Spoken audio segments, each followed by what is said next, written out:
The people that always tempted me to quit were the people like my own mentors, because they were so good at what they did. You know, like Bob Proctor tempted me to quit because I used to look at him speak and I'd be like, damn, like, how could I ever get that good? I actually memorize my schedule for the day so that I find the easiest way for me not to forget.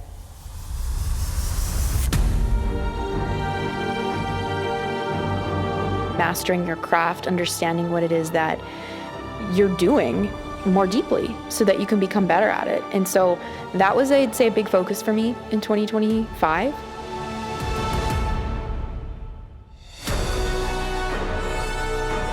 I think that inside every person, we want integrity. There's dignity inside every person. And when we quit something for an excuse, we chip away at some of that dignity. So I know for me, like, even when I was a salesperson, I always wanted to finish. We called it Freedom Fridays. And we call it Freedom Friday at Conway too. Like on Friday, finish with a sale. End the week with some momentum. Hey, I'm Dave Conway, and I'm here with my wife, Jacqueline. Welcome to the 30-Day Year podcast. Here, we explore ideas, philosophies, and real stories to help you take your annual income and turn it into your monthly income. Join us each week as we challenge conventional thinking around success, business growth, and building a life of true freedom. This podcast is created with your growth in mind. To help us reach more people and to make sure you never miss an episode, please like and subscribe. Let's get started. Before we dive into this week's episode, make sure that you download our free goal setting guide. It walks you through the exact steps I take to set big 30-day year goals. Click the link below, sign up now, and get started.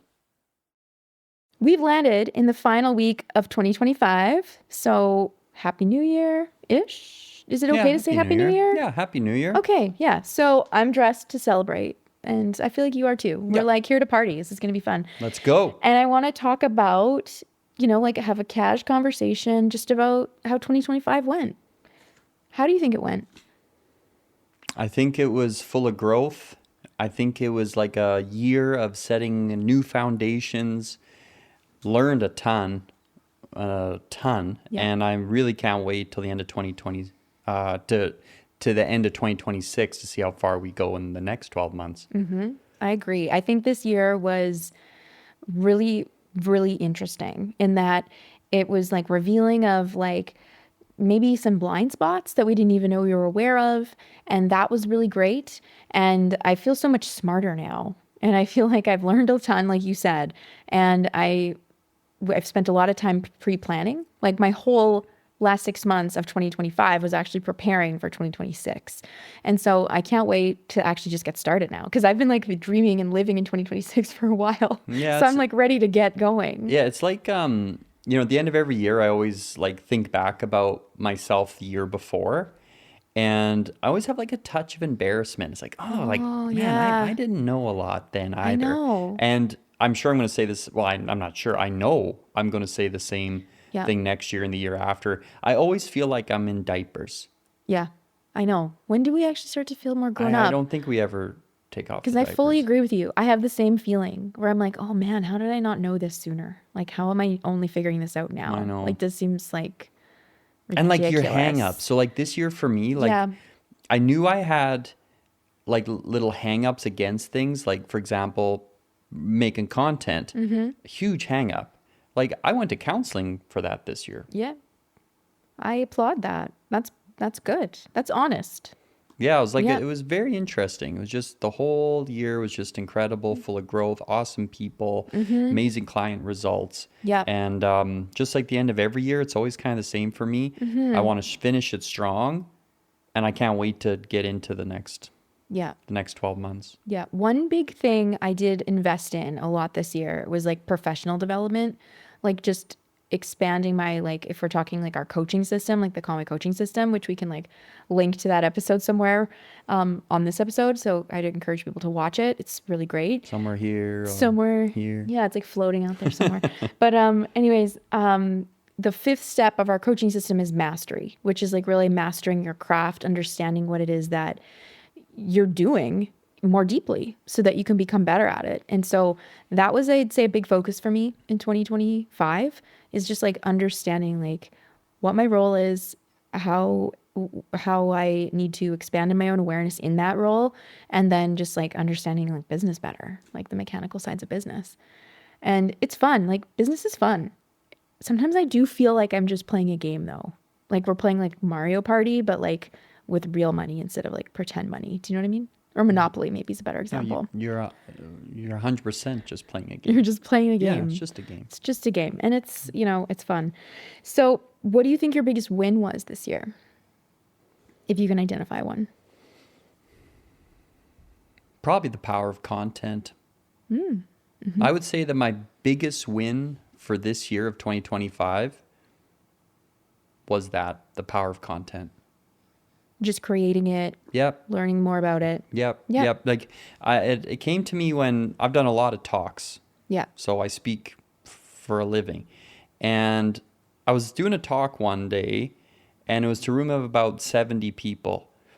And I was delivering this message and it's a good message. People like it. Mm-hmm. And on the same day, we had over 70 people like listen to this podcast. Mm-hmm. And I was like, crazy. That's like 70 people. I flew all the way to a different city to talk to 70 people. Right. And then 70 people are listening and I wasn't even there. So, to get that message out on a bigger way, to get this 30-day year message out, the power of thought, to help people understand the link between their thinking and their life. Mm-hmm.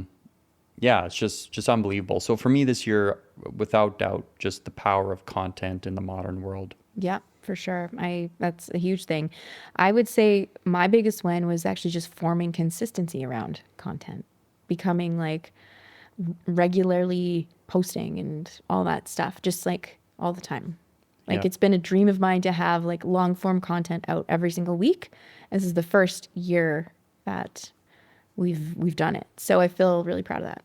Yeah. We have a slogan at Conway, if we do it, we do it.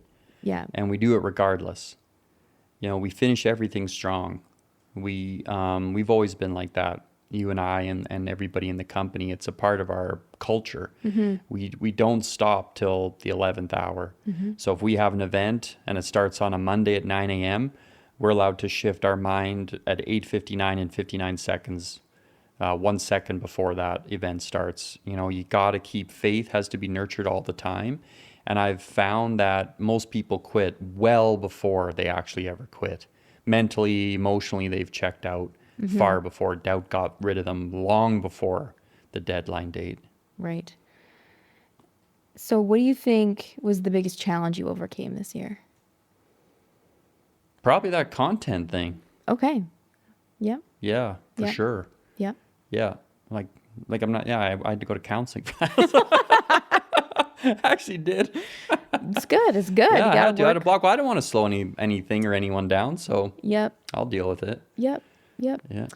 My biggest challenge, I think, is just content counseling. There's a niche for you. Yeah, there you go. Yeah, helping people overcome their fear of it. Yep. So if I want to become a millionaire, I'd probably content counseling. I'm sure there's millions of people. I'm sure there's a market for that. 100%.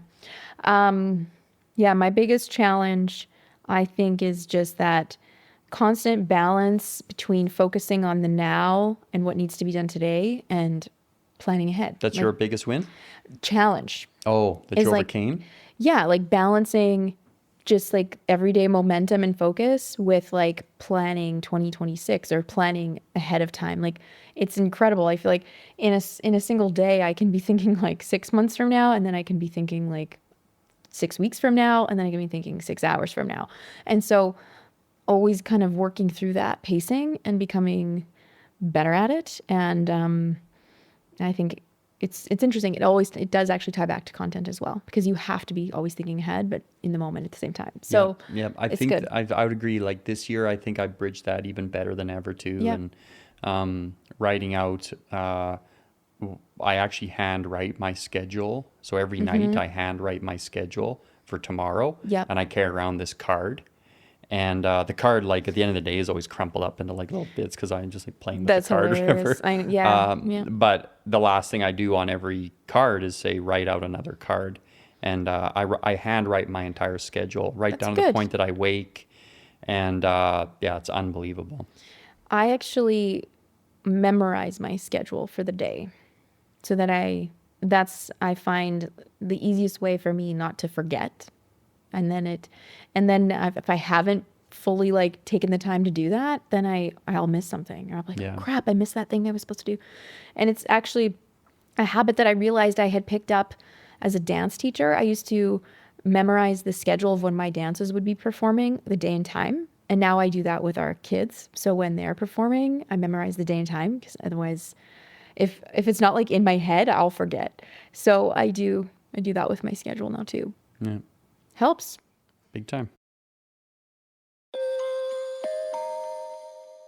If you're loving this content, remember to hit the like and subscribe button and help us get this 30-day year message out. What's I mean, maybe you've already answered this. I have a feeling I know what you're going to say, but like your biggest learning experience. Content. I was like, I don't want to And you know ask you what? this because You I know- know what you're going to say. Yeah, but you know what? It's such a daunting thing Yeah. because it's something that it's obvious that you can get really good at, and it's just like anything, it's endless and it's bottomless. Yeah. And that's exciting to me. So, I think back about my career doing this kind of work, and, the losers never made me want to quit. Like the people that like would talk bad about me or misunderstood me, those people never really bothered me. They never really have. I've always just pushed back on them. I'll steamroll them. But the people that always tempted me to quit were the people like my own mentors, because they were so good at what they did. Like Bob Proctor tempted me to quit because I used to look at him speak and I'd be like, damn, like how could I ever get that good? And I'd listen to Earl Nightingale and I'd read Earl Nightingale's work and I think, damn, like how could I ever get so good? And my mentor Jane, like how could I ever get so good? And it's not they would tempt me to quit, but to understand that they are just people too, and that I can start to become that good at what I do. And I take the same approach now to the content as well. And I heard an awesome piece I think it's my favorite advice of the year, was, success is simple. It's just two parts. 1, get better. 2, don't quit. Yeah, it is that simple, isn't it? That's it. Get better every day and don't quit. Don't quit. Yep. If you quit, you're never going to get there. Yeah. Yeah. And don't rest either. Like you don't stop till it's done. Like no man left behind, No rest at all? What do you mean by that? You said no rest. I said no man left behind. I know, but before that you said no rest until it's done. So you don't. I said don't stop till it's done? But I don't know what the hell I said. Okay. No, you can rest. Rest is very important. Okay. Yeah. Okay. Just a little caveat in there. I'm a great sleeper. I'm very restful right now. Okay. So you touched on this already, but I want you to tell me about the habit of finishing strong, because I think it's a great habit, not only as a year comes to a close, but in everything you do. So tell me about that. People, a lot of people quit because they're not winning. And winners never quit, and quitters never win. If you're going to do something, we need to understand like what a decision really is. And excellence. I heard John Canary say that excellence is a commitment to completion. So in our philosophy, we encourage setting 30-day year goals, multiplication goals. Like these are huge. And they bring a lot of disorder into our life because they're ideas that we've never pursued before.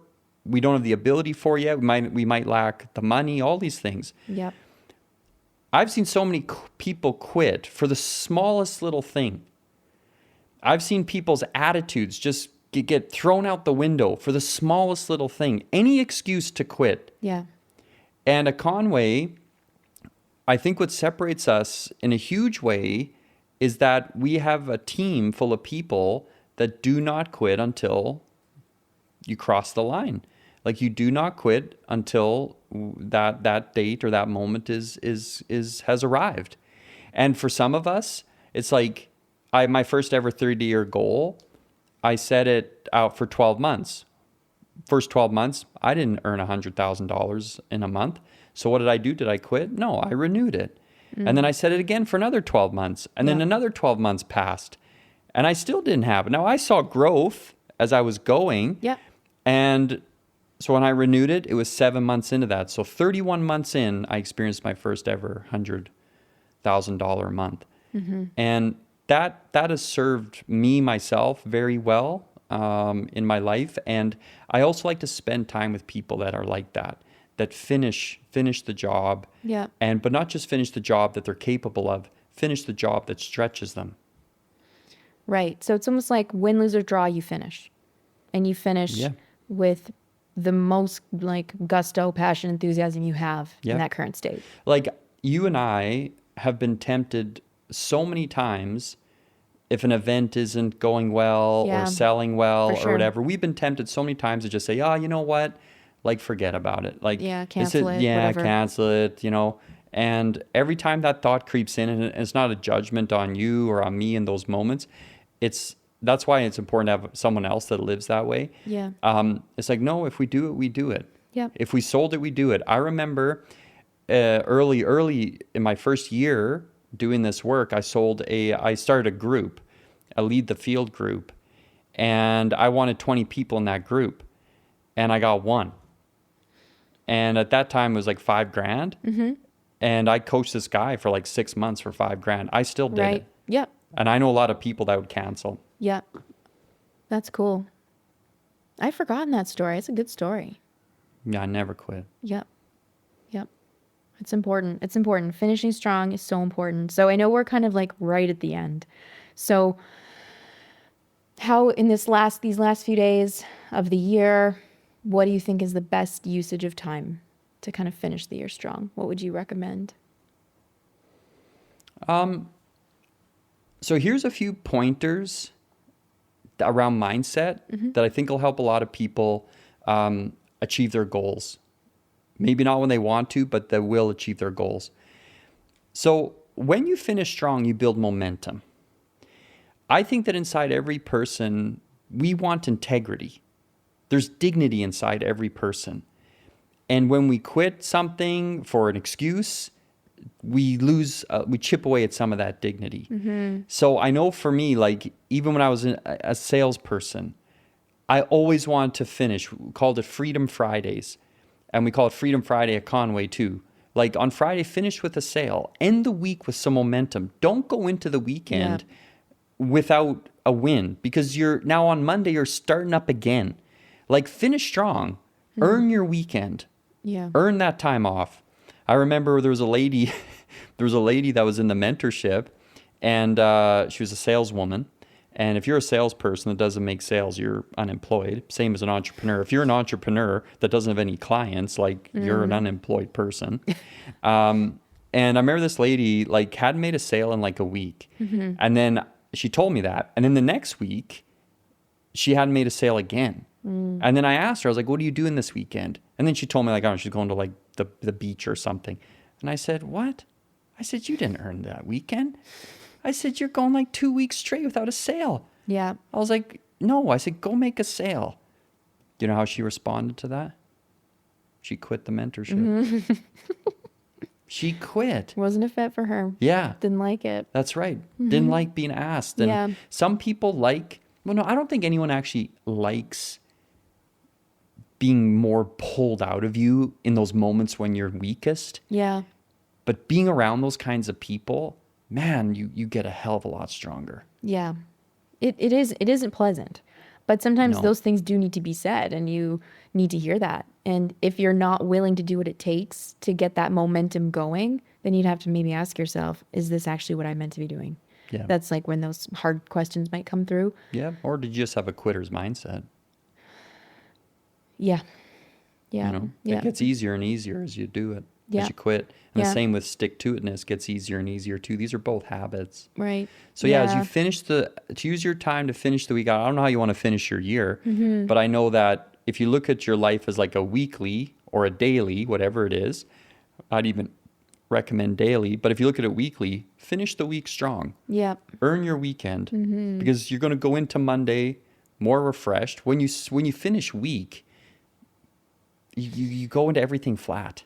Yes. So finishing strong builds momentum for the next thing. Yeah. So finish your year strong. When you finish the year strong, you'll build momentum for your next year. We've had some of our biggest months ever in January of a starting year. Why? Because we finished it strong. Right. Yep. Get the energy going. Yeah. One last thing before we wrap up. I love this idea of setting an intention for the upcoming year. Is that something you do as well? Oh, Did you yeah. set an intention for yourself? Have you thought about what your intention is going to be for next year? No. No? Probably content. Probably content is like so true. Well, in 2025, my intention was focus, improving my focus. And it's like literally been on my mind ever since. And I can't believe how Renew quickly this year has gone, because I can't believe it's time to be like, oh, wow, I've been thinking about this for almost a full year now. So I am renewing that intention to focus more and to refine my focus. But I have a second one that I want to layer in, which is consistency. So consistent focus. Careful, Jacq. So I want to be not just focused, I want to be consistently focused.